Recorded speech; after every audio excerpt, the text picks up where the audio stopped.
James Wood is tearing up AAA. Let's discuss on Fantasy Baseball today in 5.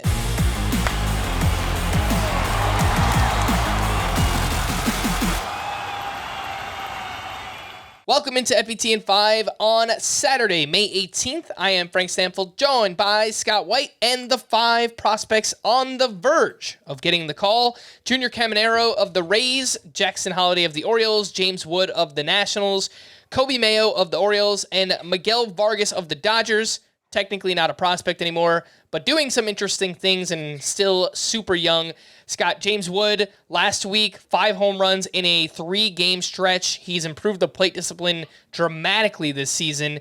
Do you think there's any chance we could see James Wood in the next month or so? And what's going on with Miguel Vargas in the Dodgers organization?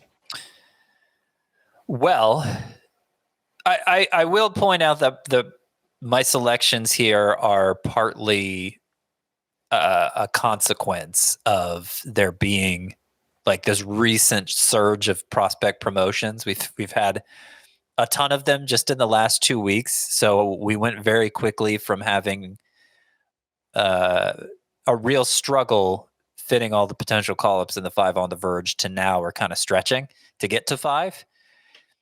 And you know, Jackson Holliday, Junior Caminero, Miguel Vargas, they all have major league experience already, so there's not going to be the same enthusiasm for them when they get called up. But James Wood, there is genuine enthusiasm for, I would say, with the recent home run binge he's been on. You mentioned how improved the strikeout rate is, and that's especially encouraging because that was long thought to be something that would just be a permanent part of James Wood's skill set. You know, big 6'7" guy, he's going to have a big strike zone. He's going to strike out a lot, but he's not anymore. And that's, I think, the clearest indication that he's about major league ready. But there is the issue of him putting the ball on the ground way too much, over 50% rate. And at least by the way Fangraphs measures fly balls, that looks even worse for James Wood. His fly ball rate is only 16%. Very low, very low. So he entered last week with only 2 home runs all year. Everything else looked great, but only 2 home runs. You think, okay, this guy needs to elevate the ball better if he's going to get promoted. And then suddenly that was corrected because he homered 5 times over a 3-game span. So still a very low fly ball rate for James Wood, but with the numbers looking as good as they are and the strikeout rate being so improved, I would say that with the promotion of Paul Skeens and the fact that Jackson Holliday and Junior Caminero have already gotten their shot, James Wood is among prospects who haven't debuted and are at AAA. He's clearly the one with the microscope on him now, and that's going to put a lot of pressure on the Nationals to call him up.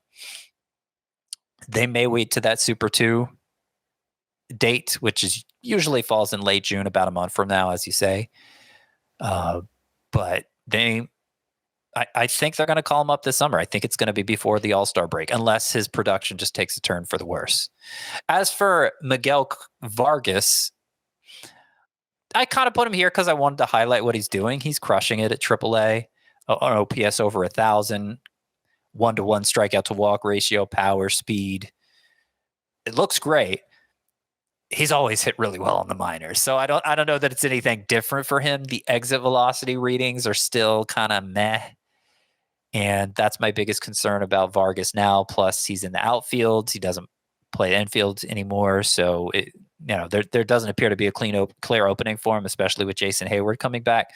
But you got to figure high-end prospect, still very young, doing what he's doing in the minors, already started service time with him. Miguel Vargas is going to get a shot at some point this season. I don't know what it'll take, but it will happen at some point this season. And so this is just a reminder that he has intriguing upside and is young enough to make good on it still.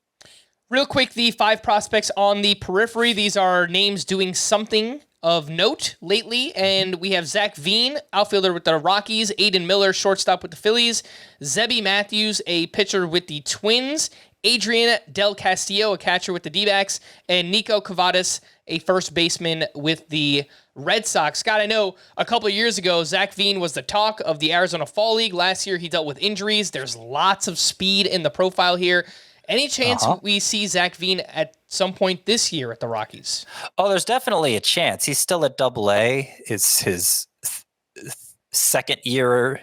Let's see. It's the third year where he's played a lot at Double-A, and the reason why he's back there is because the first 2 years went horribly, batted well under 100.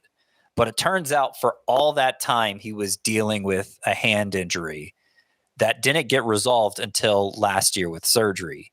And so Zac Veen, a lot of people were writing him off prior to this season because the production had been so bad for so long at Double-A.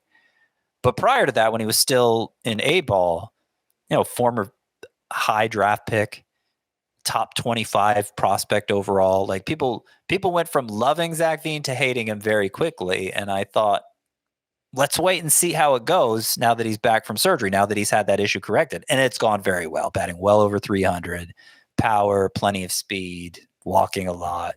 Like, to me, he's totally redeemed himself and is back to being a stud prospect. We'll see if he takes a step back when he eventually does move to AAA, which you got to think is happening soon. But then once you're at AAA, you could get called up any day, seemingly. So Veen is back to being a dynasty asset. I also want to highlight real quickly here Zebby Matthews of the Twins, who, as of this recording, hadn't issued a single walk in the minors yet. And not only that, but he's throwing harder than in the past, peaking at 98, big 6'5" guy, lots of extension. So his stuff is better and his control is second to nobody. Zebby Matthews. He's doing that at, he moved up to Double-A recently. So he's facing legit competition now. It's a name to file away for those deeper dynasty leagues. Zebby Matthews of the Twins. All right. For more extensive fantasy baseball coverage, listen to the Fantasy Baseball Today podcast on Spotify, Apple Podcasts, the Odyssey app, or anywhere else podcasts are found. Thanks for listening to Fantasy Baseball Today in 5, and we will be back again next week. Bye-bye.